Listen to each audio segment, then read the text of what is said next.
देखो हमारी फर्म में ना काफी सारे एम्प्लॉयज काम करते हैं और ये बात भी बिल्कुल फिक्स है।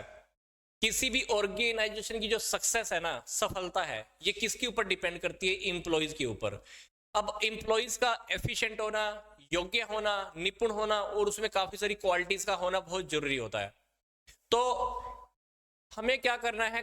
कार्य का मूल्यांकन करना है, निष्पादन मूल्यांकन करना है। तो हम क्या करेंगे? एम्प्लॉयज को उनके काम के संबंध में उनकी योग्यता, विशेषता और गुणों का मूल्यांकन करने वाले हैं। तो कहता है कि हर इंसान की हमें बार बार योग्यता और उनकी क्वालिटी का समय समय पर मूल्यांकन करना बहुत जरूरी होता है फर्म के अंदर।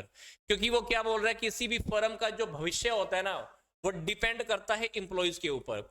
तो हमको बार बार ये देखना होता है कि क्या एम्प्लॉयज पूरी लगन से, निष्ठा से और क्या अपनी पूरी एबिलिटी से काम कर रहे हैं कि नहीं कर रहे हैं।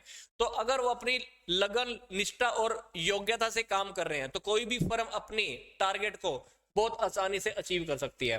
तो इसीलिए वो क्या कह रहे हैं कि संस्था में जितने भी कर्मचारी काम कर रहे हैं ना, तो उनकी क्वालिटीज और उनकी कार्य क्षमता का कार्य मापदंडों के अनुरूप मूल्यांकन करना, मतलब जिस अकॉर्डिंग हमको रिजल्ट चाहिए उस अकॉर्डिंग वो काम कर पा रहे हैं कि नहीं कर पा रहे हैं, उन मेजरमेंट के बेसिस पर, उन टेक्निक्स के बेसिस पर हम क्या करने वाले हैं? इवेल्युएशन करने वाले हैं। तो उसको हम बोलेंगे परफॉर्मेंस अप्रेजल।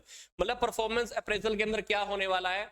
ऐसा समझ लो कि जो मेरा टारगेट था ना और जो उन्होंने एक्चुअल में वास्तव में काम किया है, दोनों का मैं क्या करने वाला हूं? कंपैरिजन करने वाला हूं कि जिस अकॉर्डिंग मैंने काम कहा था और जिस अकॉर्डिंग उन्होंने काम किया, वो दोनों बराबर आ रहा है कि नहीं आ रहा है। मतलब मेरे को क्या करना है? उनके किए हुए कामों का मूल्यांकन करना है, दैट इज परफॉर्मेंस अप्रेजल।